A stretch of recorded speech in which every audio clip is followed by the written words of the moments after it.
Hello, everybody, and welcome to another episode, finally, of the Summit Bid podcast. It's been a long time. It's been a minute indeed. We've been busy. We have been, and like the news has been kind of a lot of rumors, which unfortunately this episode's going to have a lot of rumors and a couple rumors, announcements, and then some rumory announcements, which is Canon's new favorite. That's new. That's Canon's new favorite thing is rumory announcements.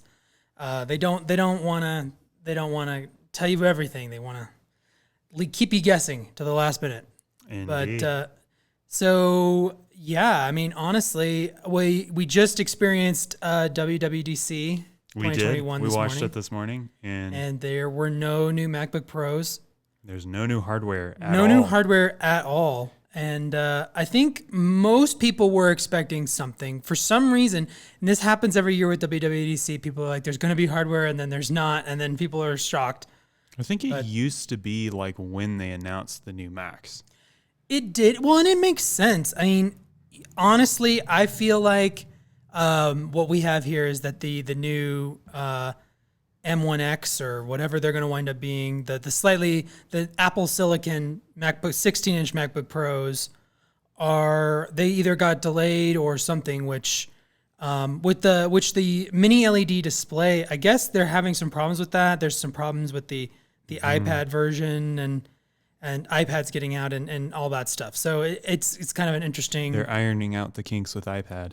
Right. Well, and what's interesting is that I've heard rumors that this is actually the mini LED's technology one and only shot, that they're already trying to figure out how to get future versions of both the large iPad Pro and the MacBook Pro to be OLED, because it's just a lot easier overall than this mini LED technology. But anyway, not to get too much in the weeds there.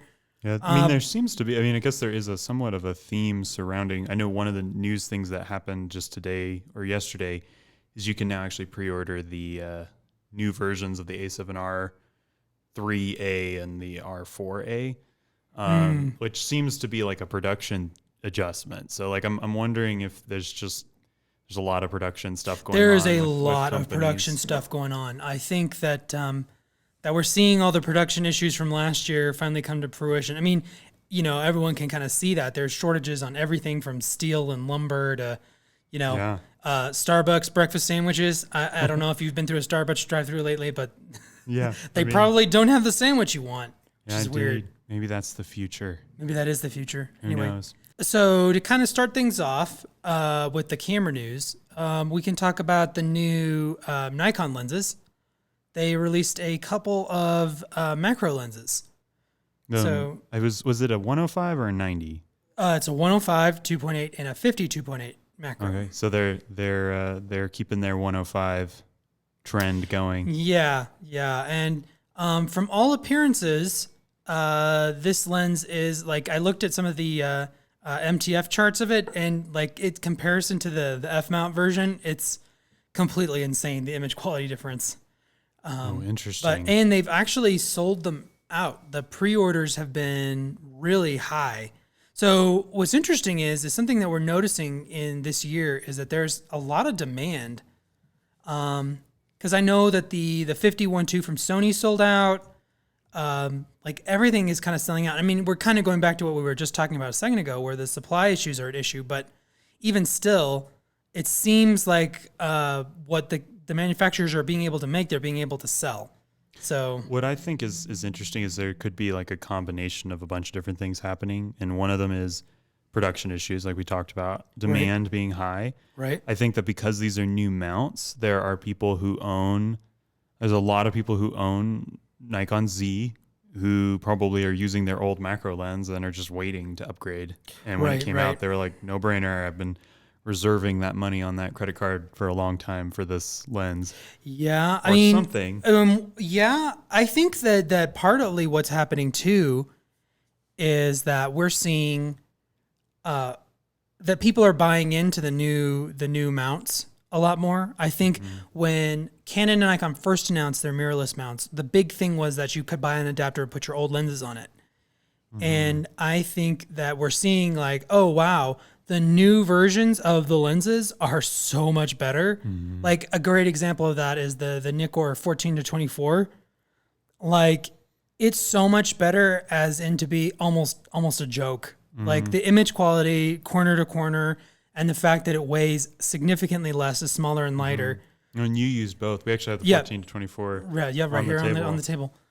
And I've used both, and this one is just like, I haven't had a chance to really put it to the test yet. I hope to soon, but it's just so much better from like the little that I've used it. It's unreal. And actually for a wide angle lens in general, it's unreal.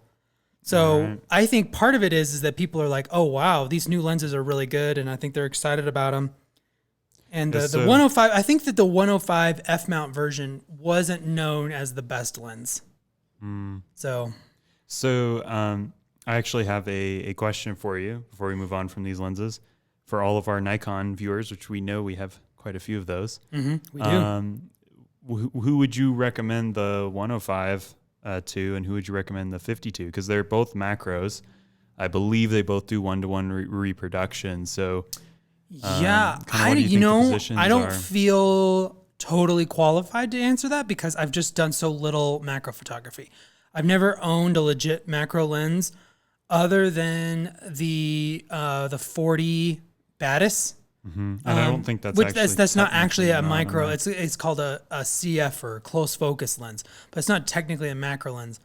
So I feel like probably because we're looking at the price difference being at this new 105 is, I think it's right at 1,000. $996, and the 50 is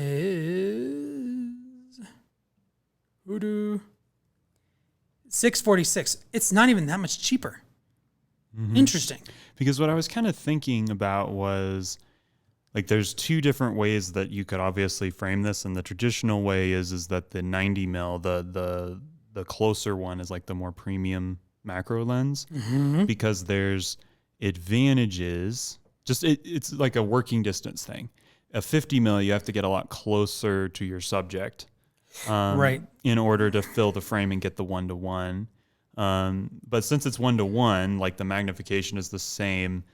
What you end up dealing with is a very similar look, if you will. Like 1-to-1's kind of 1-to-1. That's true. So I think that generally in the past, there's kind of this mindset of like the more telephoto one's kind of the primo one because it gives you that better working distance. But it seems like Nikon's maybe gone for a little bit more of giving you that option for that wider macro. I can like see close focus. Well, and I would say usability video. Video comes to mind.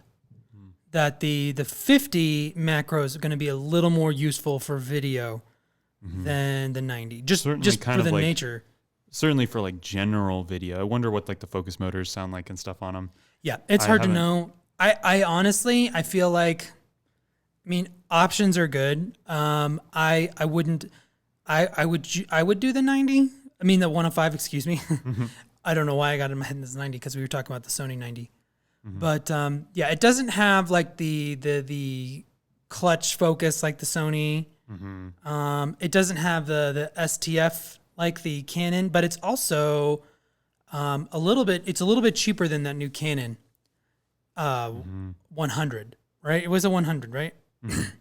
And I don't know what it is in comparison to the Sony 90, which has, been around forever, but is also considered one of the sharpest lenses. And that is another thing, is that generally that medium telephoto macro lens are normally regarded as super sharp. An exception to that being the old Nikon 105 2.8 macro was not considered that sharp. But this one seems like it's bonker sharp. Nikon doesn't do a lot of getting lenses in hands of reviewers ahead of time. They did offer it to one reviewer who I have not watched his video yet. But anyway, it's kind of interesting. It's selling well. Some of the things that Nikon did not announce that seem like they're coming to, other than the Z9, which is coming sometime. And we just don't have more information about it yet. Yeah, no new information yet. I'm guessing that we probably will have more information by early July. Within the month, we'll have more information just based on the fact that Canon gave us more information about the R3. I think Nikon's going to want to keep up with that. There's part of me that wonders whether Nikon's going to go ahead and try to push out the Z9 sooner.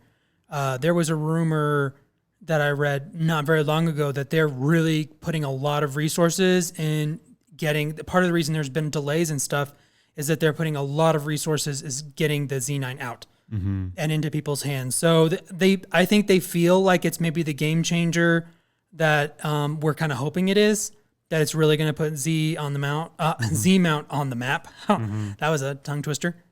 But there's a rumored retro APS-C camera coming. This is very interesting. This is very interesting because it's supposed to kind of compete with Fuji.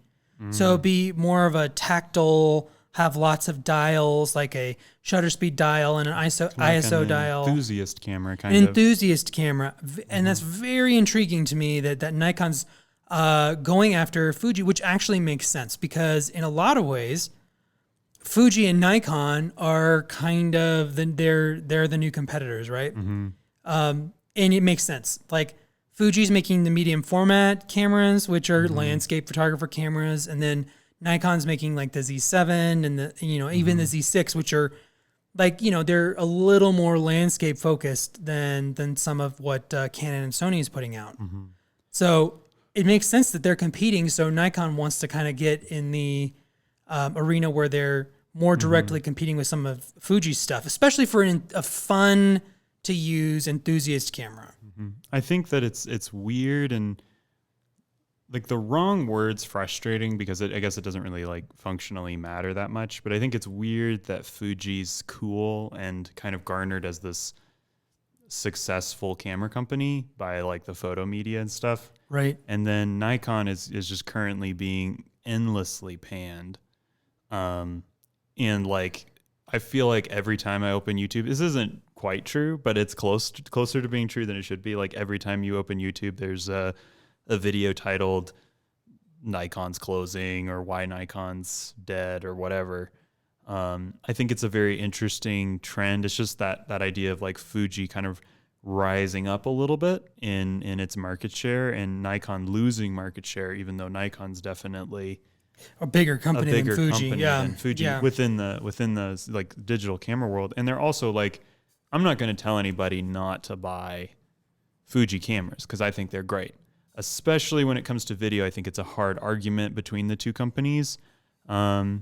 Which one's better? I think that's really close. But from a stills perspective, Nikon's just offering, in my opinion, more for the money. Especially if you're willing to look at the used market. I mean, the Z6 at $1,000-ish used is like the best camera.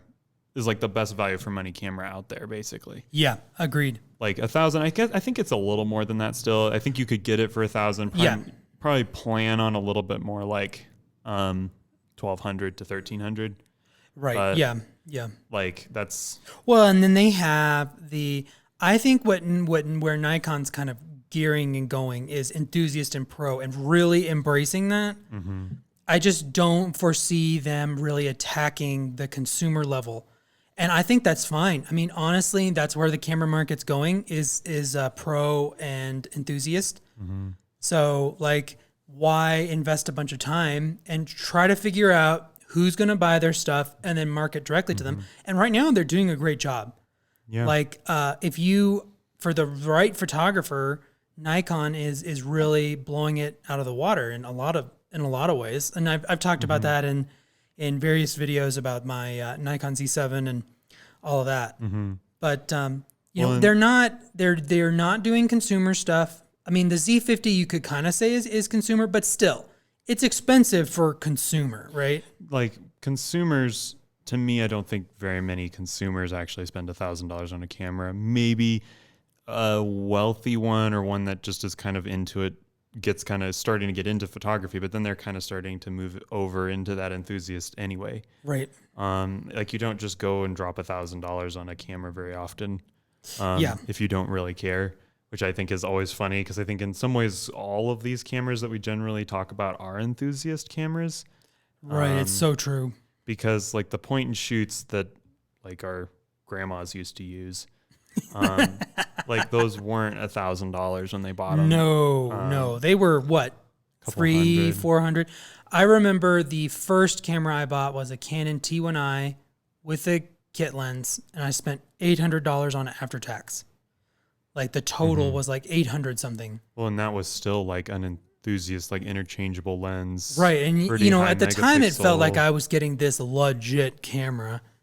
And, you know, now we look at the Rebel cameras as entry level, which they're becoming entry level to enthusiast. I mean, like it's just people don't buy DSLRs and point and shoots to, you know, take pictures of their kids on vacation anymore. It's because they're interested in photography. Because the iPhone literally does a better job of it, right? Because you can instantly share them. And that's kind of the whole point. And it keeps it in your Photos app and all of that stuff, which just... And like we'll even like tag people's faces, and it's built in to like resurface the photo and memories and... Right. And all For that that kind of purpose, the iPhone just... Yeah. So, you know, to kind of see that Nikon's really leaning into that. And I'll be interested to see whether Sony and Canon follow suit, which we can actually kind of transition into Sony because they were going to release a new camera now for like 3 weeks straight. We're days away. There's a new APS-C, very low-end APS-C camera. Well, it's still $899 is what they're saying. Right, yeah, I guess so, yeah. But yeah, it's like a Z, it's, I can't think what the name is exactly. It's like ZV-E10 or something like that. I believe that is correct. It's ZV-E10. ZV-E10, that's what it's called. Yeah. And okay, so in a way, I'm kind of excited about it. It depends on what the exact video specs are. Because if it has like a nice built-in microphone, which was kind of the shtick of the ZV-1, right? Is it's this video focus, strips out the features you don't need on the RX100 series of cameras, right, and puts in a few extra like the better microphone and stuff like that. But there was like a huge problem with that camera in that the lens was like a 25-70 full frame equivalent field of view. And in 4K, there was like a little crop if you used the digital IS. Right. And so what that ended up with is like the super close up. And in one of our vlogs, I'm going to plug it. It's, I believe, when we went to Crestone Lake, I'll link it in the description down below. Yeah. We took one of those with us and Kemper tried to use it. And you know, just because it wasn't wide enough and it had that small 1-inch sensor and some of those issues, you know, it didn't end up really working out with that particular one. But pairing this camera with that new Tamron 11-20 2.8, that's a pretty cool combo to combine that camera with. Like you could do that camera, the 11-20 2.8, and the 17-70 f2.8. Yep. And you've got a pretty good little setup there. My main concern, I have some questions for sure, is what's the scan on the sensor? The APS-C cameras have really bad rolling shutter. Right. Have they improved that at all? Because that's really important for video. If this is a video first camera, maybe even having like a lower resolution sensor in there could make a lot of sense. I just don't think Sony's going to do that. Right. But so have it be like 10 megapixels. Yeah, if they did that, I'd be like really interested. But more what I'm thinking is maybe that 20 megapixel range, just to kind of clean things up a little bit, give it maybe a little bit more low light.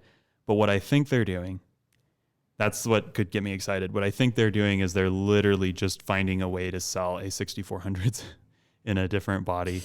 But there needs to be a purpose for this that the A6400 doesn't serve. And the camera I was just describing, where you drop the megapixels a little bit, put in a nice internal microphone, maybe even add like some IS and a faster scanning sensor. That's a camera a lot of people should pay attention to. Now, I mean, like you said, it's $899. $899. Yeah, so it's $900, that is expensive, right?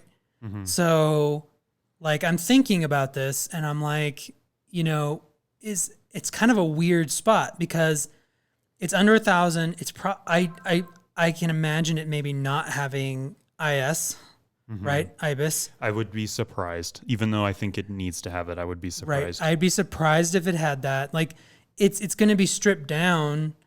Like, I mean, I know they're going to market it as a vlogger camera. It just seems strange. And it kind of just reflects Sony's strange approach to APS-C in general. It's a cash cow for them. They sell tons of them.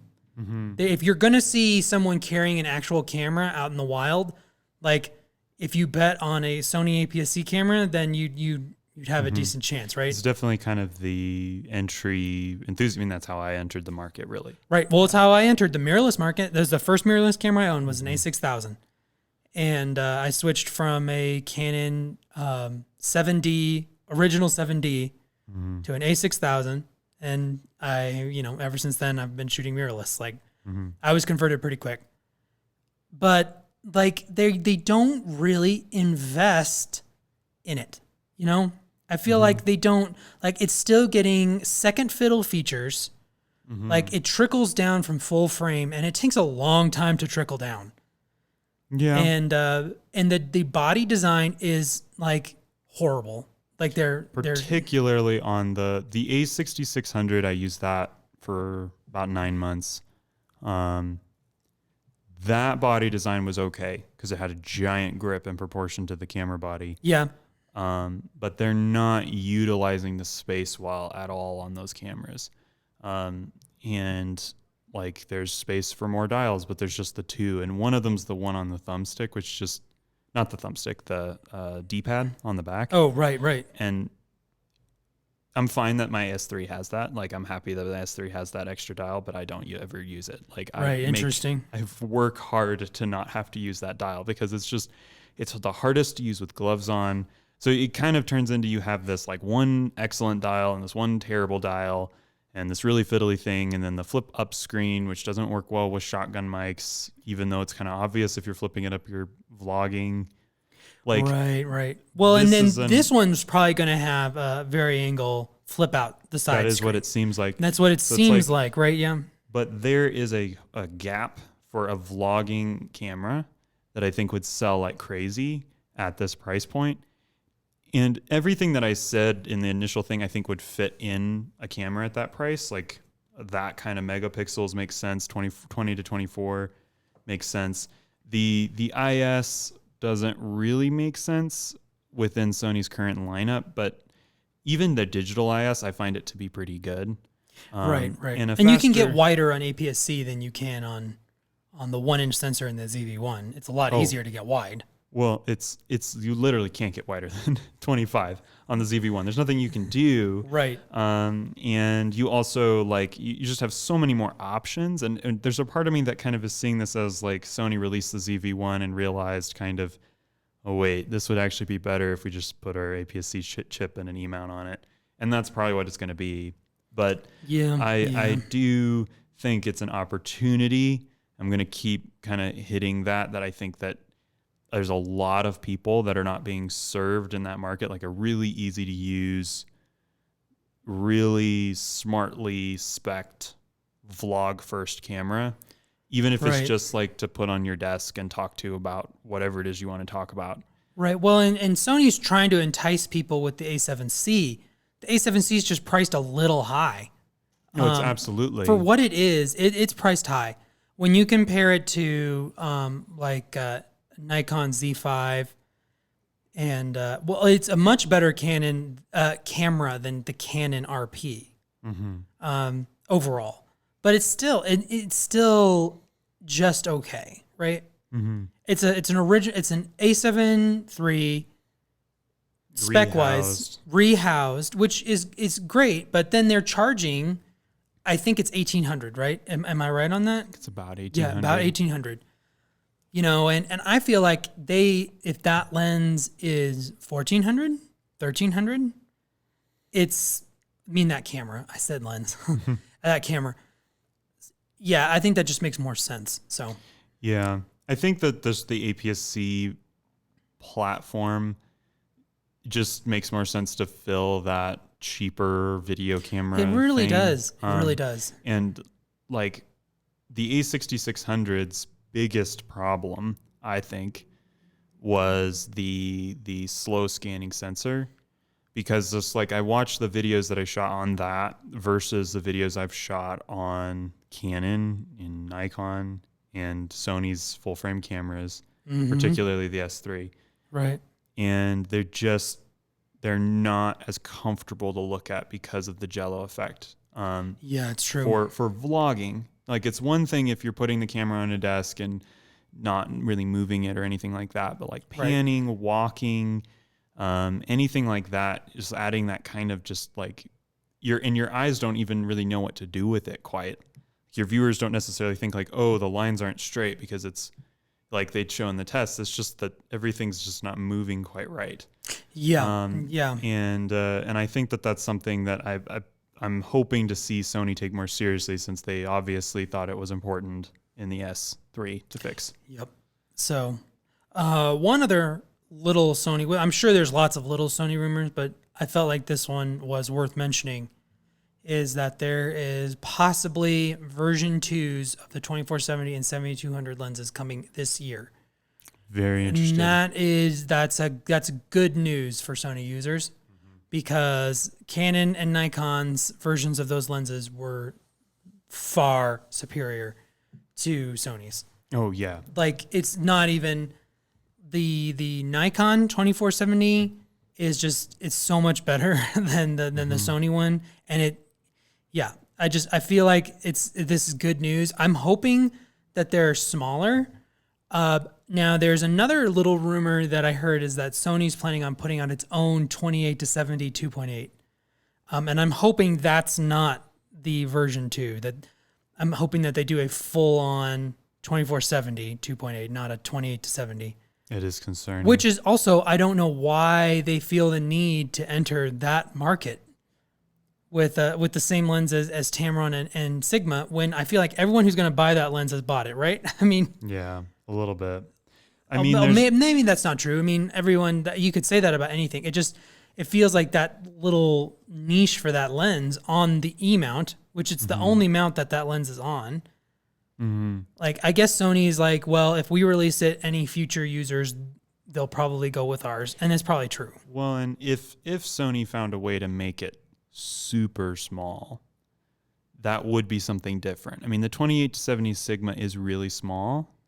The 28 to 75 Tamron is really light and not big. It's not a big lens. Right. It's not super small though. So if Sony found a way to get it that notch smaller, maybe via kind of a telescoping design, like their new 28 to 60, 3.5 to 5.6 or whatever, very similar to how Nikon's kit lenses, they collapse down into this really small thing. And just when you start using the lens, you have to actually turn the zoom ring and like extend the barrel, and now it's operable.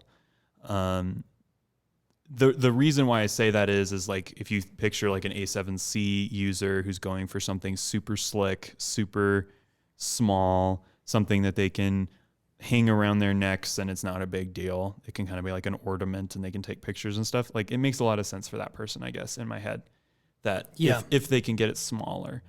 Otherwise, it just doesn't matter. Like, it's just a redundant lens. But it'd be a lot nicer to walk around with a 28 to 70, a really small 28 to 70 2.8 than a 28 to 60 5.6. Right, whatever it is, like, It'd be a lot nicer to walk around with that lens. So I guess it just could be like a premium ultralight option.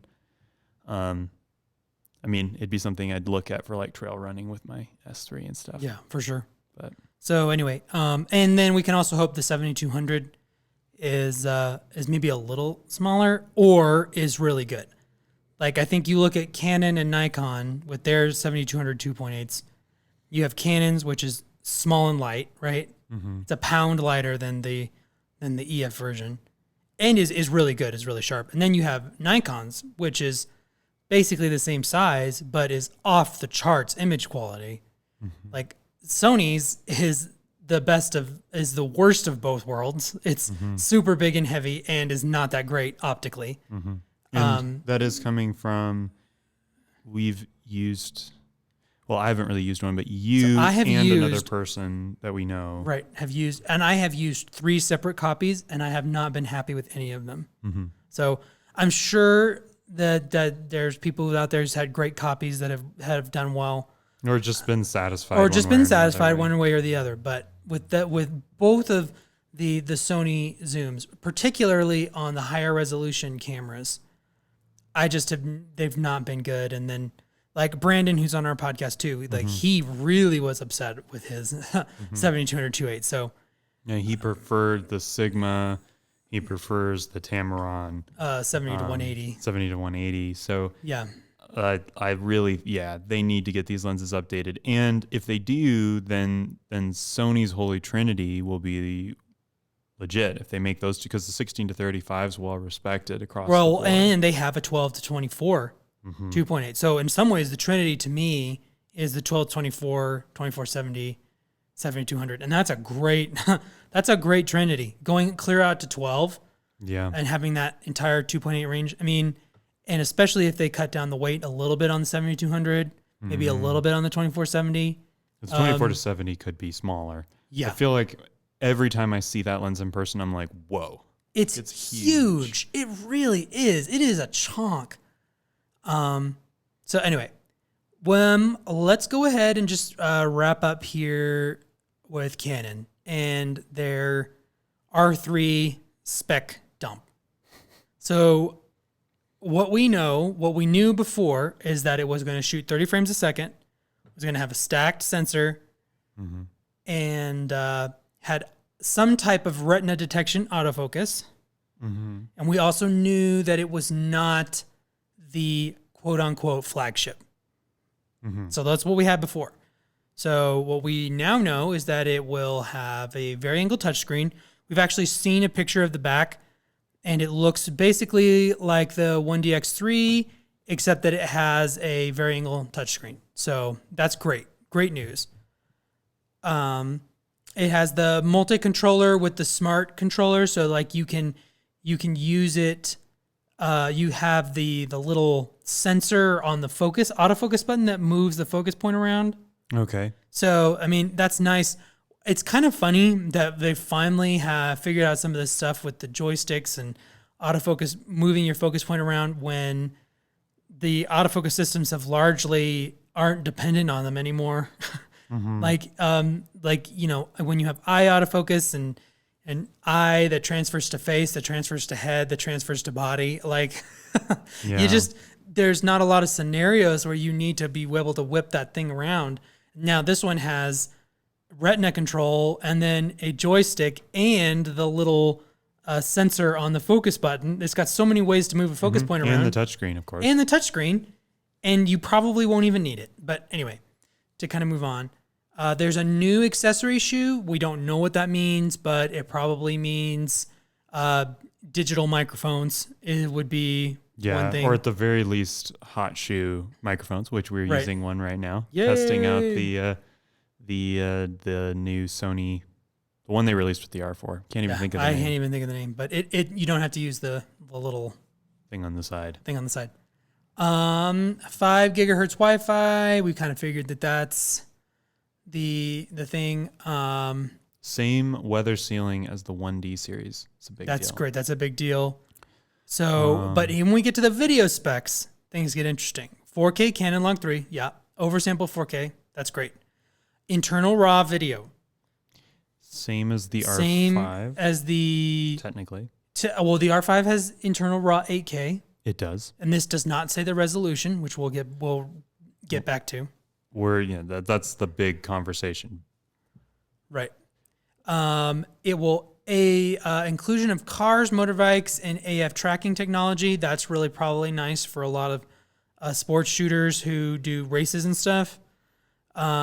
Speed light shooting with the electronic shutter. Same weather sealing, the same battery as the 1DX3. Compatible with SD and CF Express cards. Unknown if they're separate slots or dual purpose. I'm betting they're separate slots, like the R5. Yeah, Sony's the only one that's done the dual slot thing. Yeah, so what we don't know is the megapixels. And that is what's going to make this. So the way I see it is that if you're a still shooter, you're rooting for 50 megapixels, right? Like the A1. Indeed. If you're a video shooter, you look at these stats and you're hoping for 20 megapixels At the most, maybe even 15, 16. Honestly, this could be the first camera to really even touch the S3. Yep. That's come out. But yeah, you want it to be 50 megapixels if you're a still shooter, you're like, shooter. oh, please be 50. And if you're a video shooter, you're like, please be 20.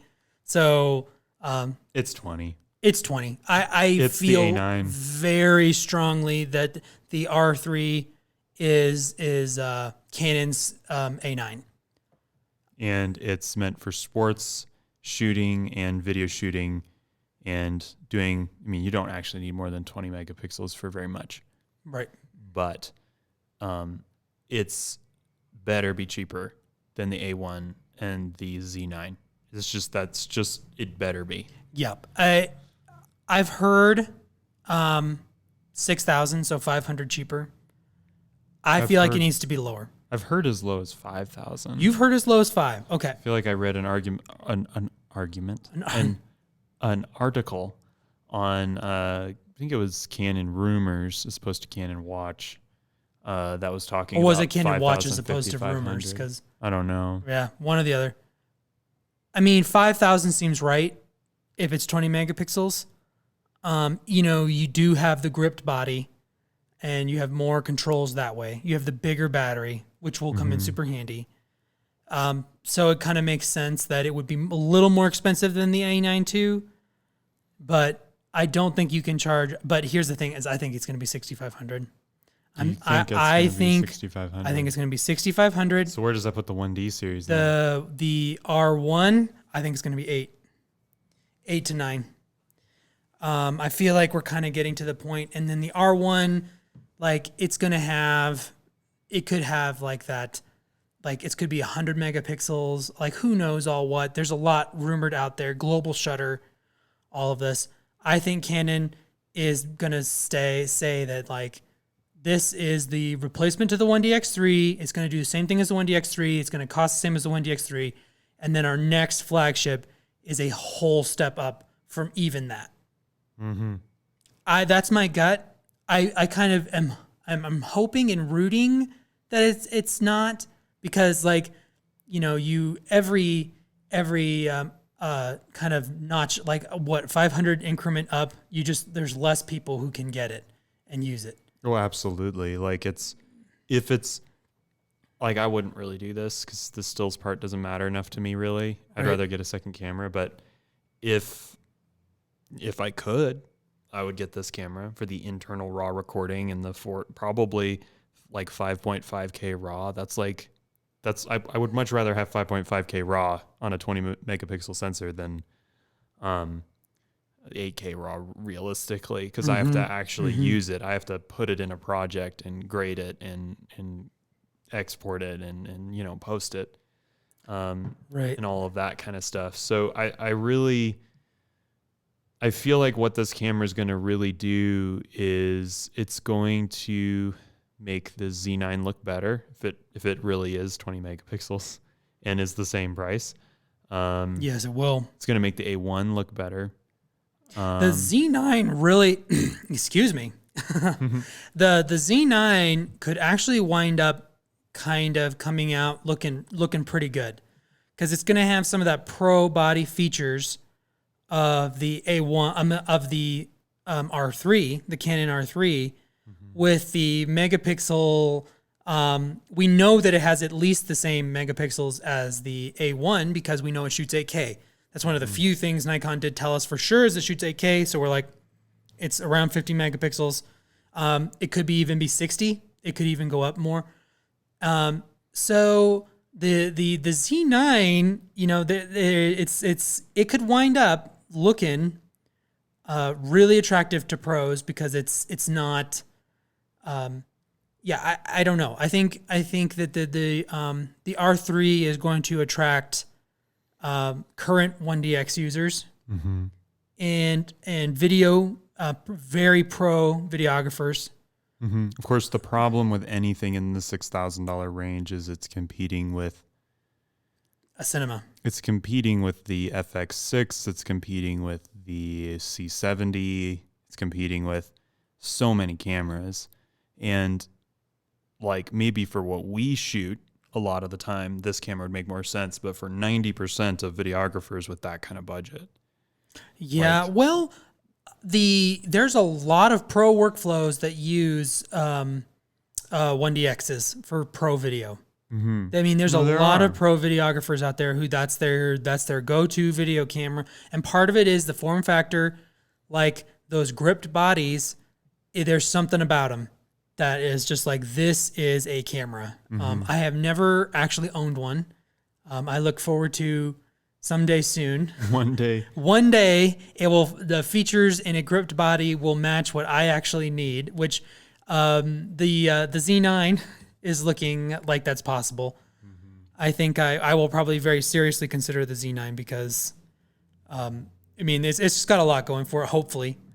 And then if they have kind of ironed out some of the autofocus issues, but so I don't know about this R3. I think it's exciting, but it's gonna be interesting what it does. I think Canon it's a risk a little bit because I think that the A1's gonna look like a deal, which is interesting because the A1 made the R5 look like a deal. Mm-hmm. But this is going to wind up, I think, kind of making the A1 look like, oh, wow, I get more than double the megapixels for the same price. It shoots 30 frames a second. It does basically all the same things. And people love the A1 as a video camera. What happens if this is 30 megapixels as opposed to 20? I don't think that changes that much. 50 megapixels is still... I think that it is still, but if you factor in this is a better video camera, like it is, than what the A1 is. Mm-hmm. Mm-hmm. With then one like little asterisk in that the A1 does shoot 8K. And right. If you hear 8K and you know like, oh, I have a plan of what I want to do with that 8K and I know I need it, but you probably don't need it. RAW is going to get you a lot farther. A really great 4K camera is going to get you farther, in my opinion. And, you know, according to Gerald Undun's very in-depth kind of recent video on the A1, you know, the oversampled 4K is great. It's amazing. It's really good, but it's not as good as it could be. Just in general, even when you're downsampling, there's drama with that much resolution.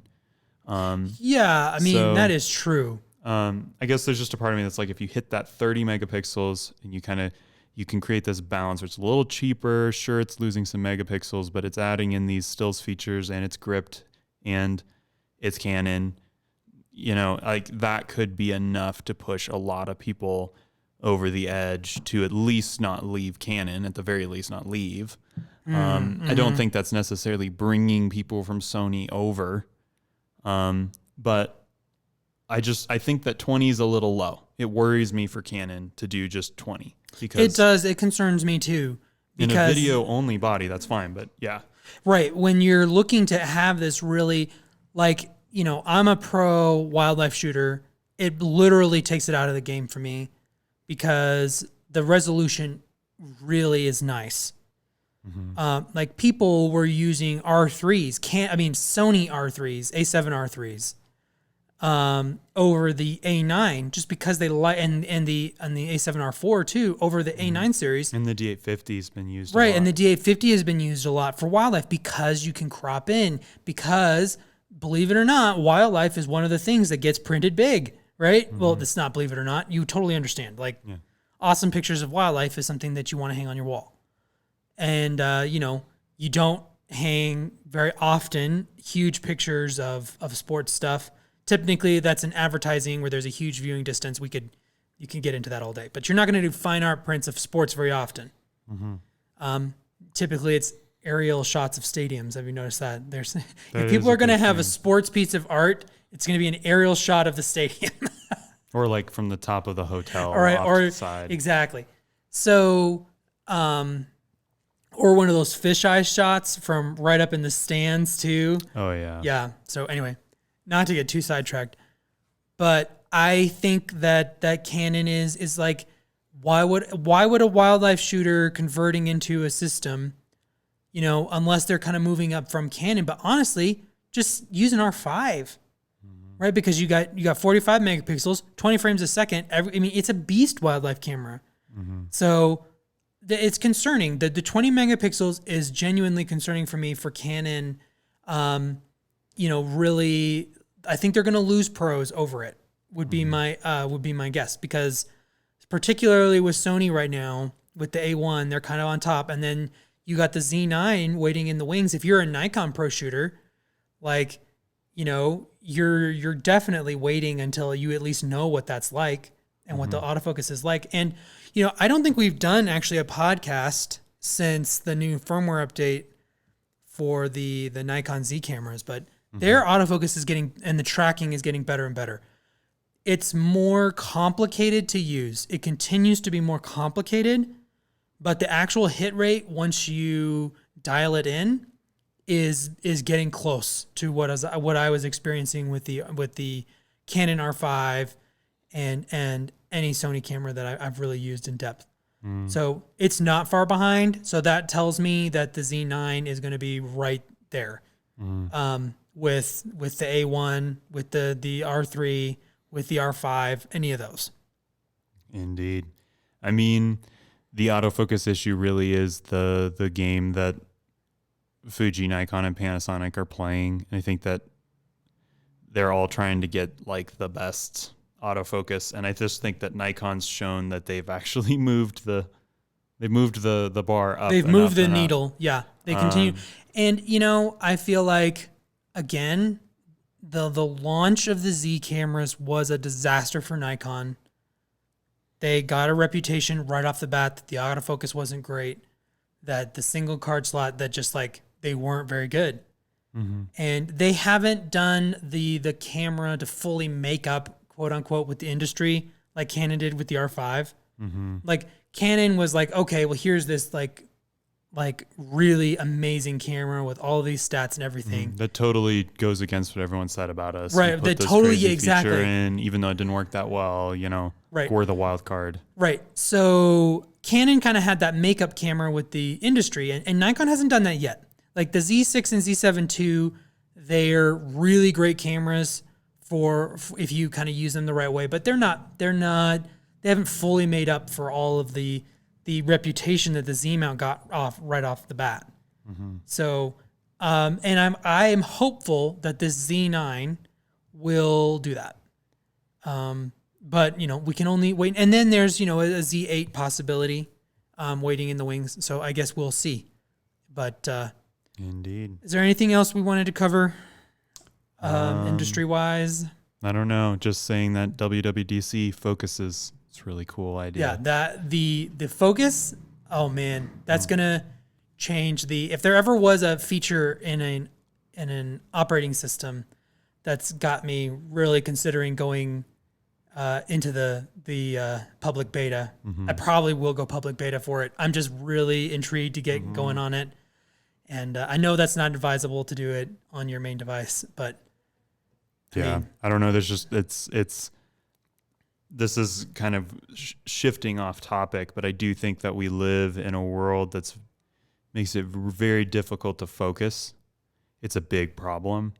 Your phone makes it really difficult to focus. So this idea of being able to tell your phone what notifications it can send you when, what's on the home screen, right? Home screen. So what you're seeing, and you can kind of build it into the situation where your phone, you can have a work phone in your phone, and then you can have a home phone, and then you can have a phone that's set up for hiking, and like there's fun stuff like being able to have it set up with widgets and stuff for certain things that you may be doing. Yeah, it's like going to be there's amazing. fun stuff, but there's also just like practical stuff with like like being able to, like I was saying before, like being able to schedule notification times for things. Like I'm going to be able to actually get notifications I've had to have turned off because of that.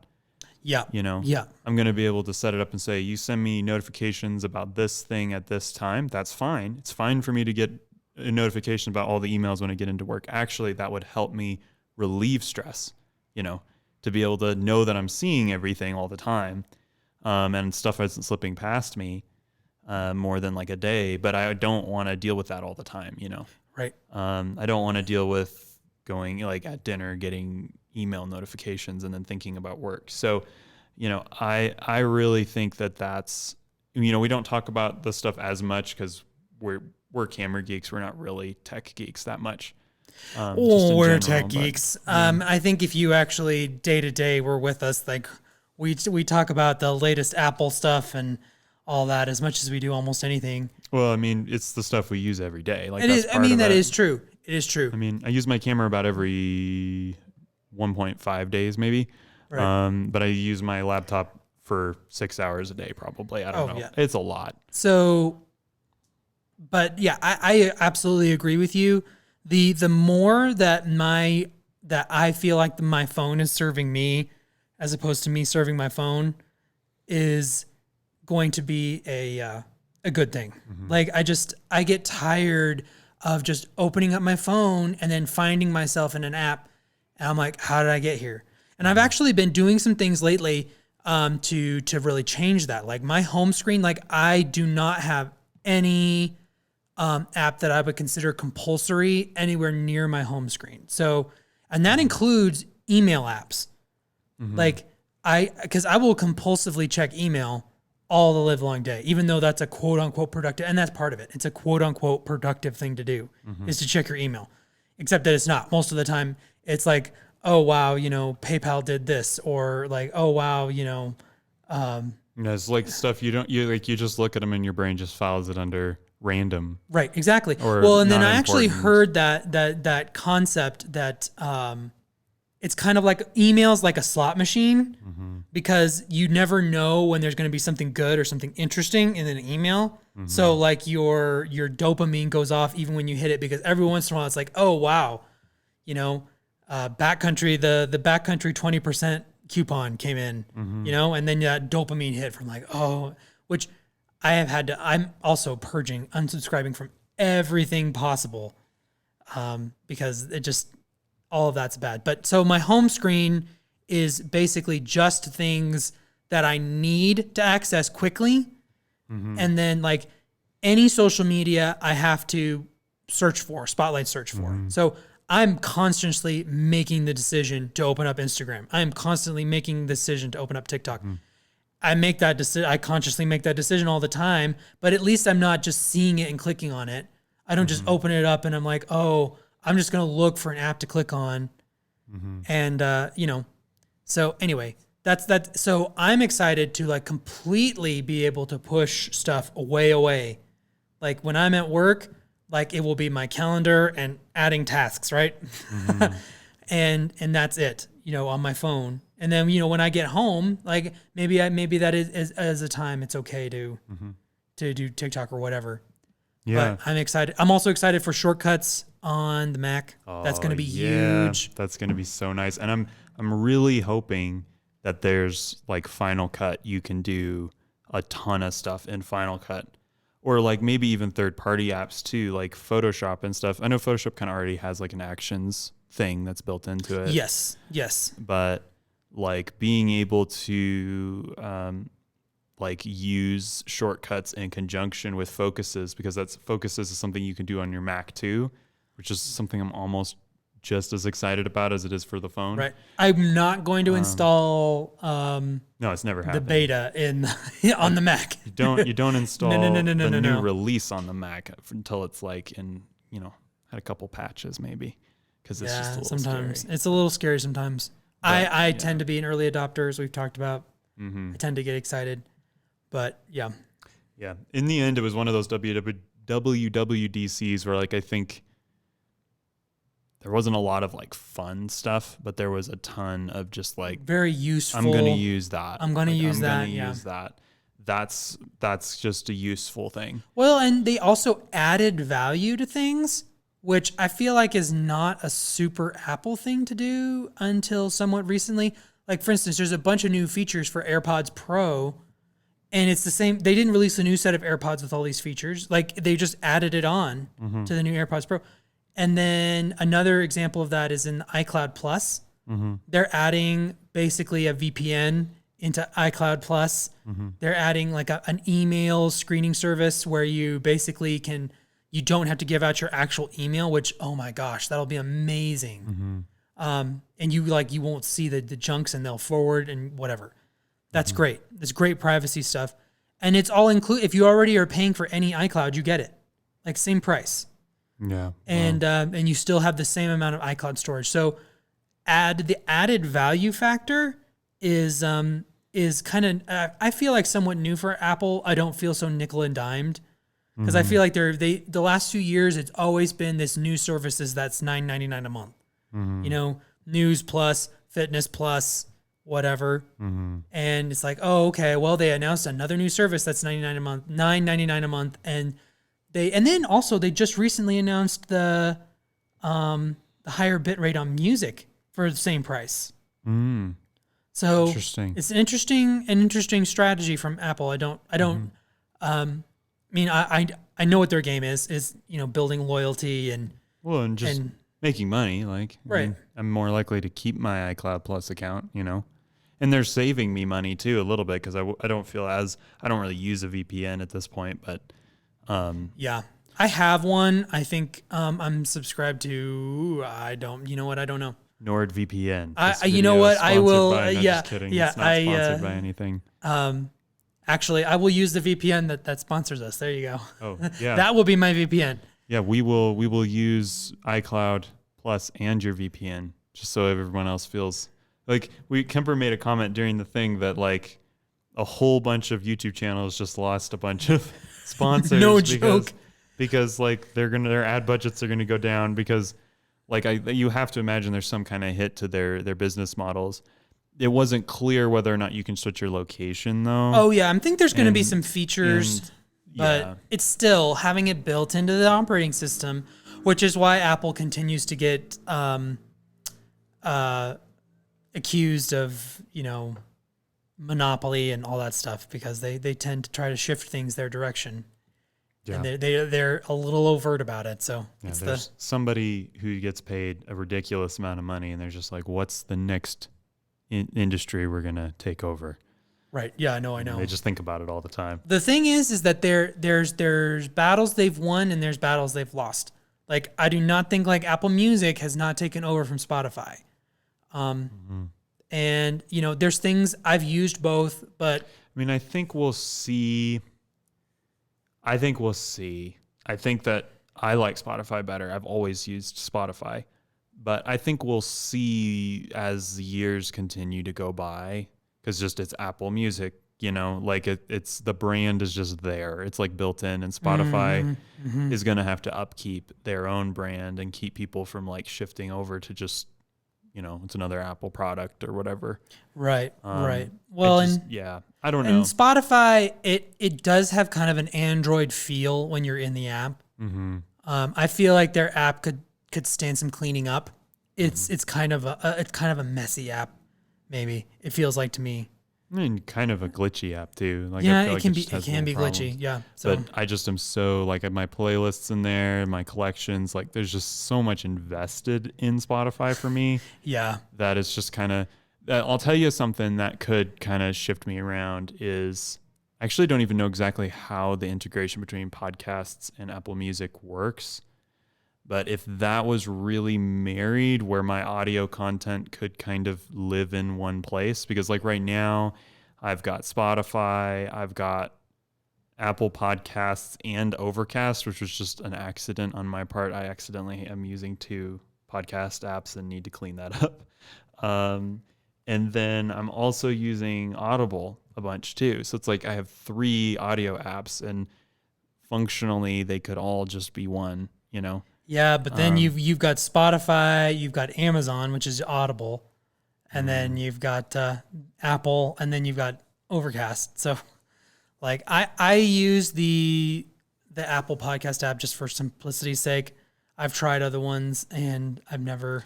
Well, and I like some of the adjustments that they announced about the podcast app. That's coming. They're updating the podcast app.